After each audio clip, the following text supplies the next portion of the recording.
vampires these days.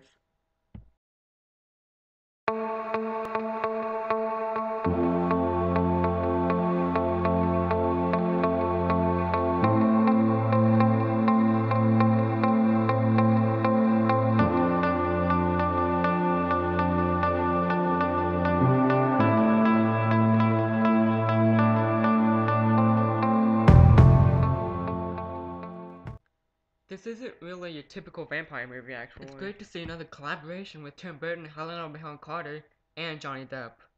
This movie is actually kind of tricky. It does have some problems, yes, but it does a lot of good actually, and we'll get to that later. You get Barnabas Collins.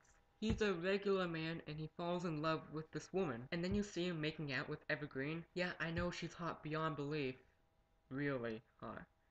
But if you've seen the James Bond movies, then you know more about that. My problem is with this one scene in the beginning even, he's leading her on. I mean, why would he even make out with this Evergreen chick when he loves this other chick and he makes Evergreen believe that she loves him and he loves her? It's like, what? Trust me, a lot of things don't make sense in this movie. But yet, you have fun with it. And so the chick wants to commit suicide or whatnot. And Johnny Depp is like, no, don't. And she falls and he falls with her.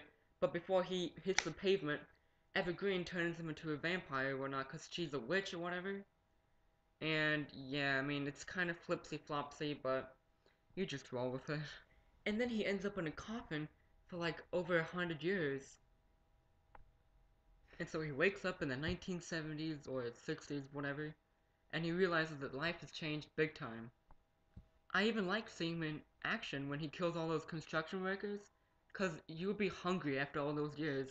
So he goes to his house and he sees there's like a bunch of people living in it. And what I don't really like about that is that you don't really figure out how they're connected really. Are they his cousins? Are they like brothers by blood? Or because you figure out in the end, spoiler, that each of them really has their own gift. And yeah, some are kind of good, some are kind of stupid. But I mean, just I would have liked to seen how the family connected with each other and like who they are really. My beloved Collinwood. The Collins family. Who the hell is this? I'm a vampire, madam. Yeah. He's not staying with us forever, is he? I like him. Oh, super flat. Welcome home, Barnabas Collins. How soon can the horses be ready? We don't have horses. We have a Chevy. I liked Helena Bonham Carter. She plays the house doctor, and I liked her character. She was given many funny lines, but I thought her character kind of just like went away, and like what resulted with her was kind of like, really, dude, come on.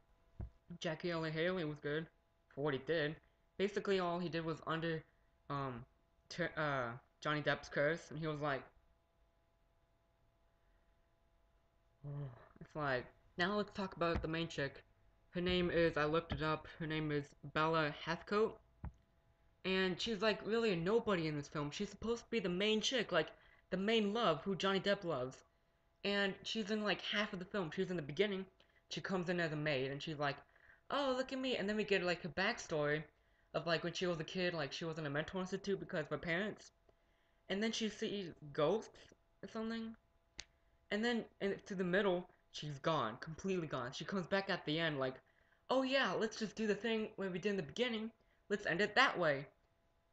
It's like some of these characters are really highly underdeveloped.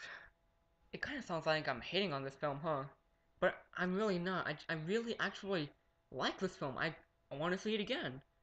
But it's not like I'm gonna buy it or anything. Michelle Pfeiffer's in this film, and I haven't seen her in like on the big screen in a while. And okay, her character is good. It's plain and simple. She's like the mom of the two kids. I'll talk about them later. But she doesn't do anything except talk to Barnabas about what his life could be. I didn't like the dad. What his character was stupid. What he did was stupid. And he left, so that was good. Okay, now time for the kids. We have the chick, Chloe Grace is it Martell? Or no, Chloe Grace Moretz. She plays Caroline. And oh boy, did I like her in this movie. Except, yeah, it was kind of weird. She plays a sexed up teenager in the 70s. It makes him some good body. Wait, the boy was good, but didn't you, while you're watching him, you felt kind of sad? Cause it's like, aw, you're a boy, and you have no real importance in this film, so why are you even here? I simply seek advice on the art of courting a woman of this time. You obviously mean Vicky. She has the most fertile, birthing hips I have ever laid eyes upon. You're weird. Do you really think so? And then there are pointless scenes where Barnabas is around a campfire with a bunch of hippies, and they're telling him like, man, we're gonna smoke, and you better love that chick. And he's all like, yeah, I told you I'm a vampire, so I'm gonna have to kill all of you. Shouldn't he just like kill one of them? Or just not kill any of them at all? Cause shouldn't he change? It's like, what the heck? Speaking of no point, why is this even in IMAX? It's on 3D. It doesn't really have that good of a soundtrack to beat up louder in the IMAX theater. So it's like, what? But it is a good fun movie with a lot of interesting dynamics to it. I wish it could have been a whole lot better actually. But my grade would have to be a... yeah, it's right here. And yeah, how about this? You rent this movie, and if you want to see a movie in theaters, just go see The Avengers. The legend of the vampire has been told for centuries, capturing the dark shadows of our imagination and inspiring filmmakers and actors to breathe new life into the undead. But there's never been a vampire like Barnabas Collins. What is this? Some spectre approaches. Have at me, Lucifer. My soul is prepared. Now I have to go study for exams. Pain is school.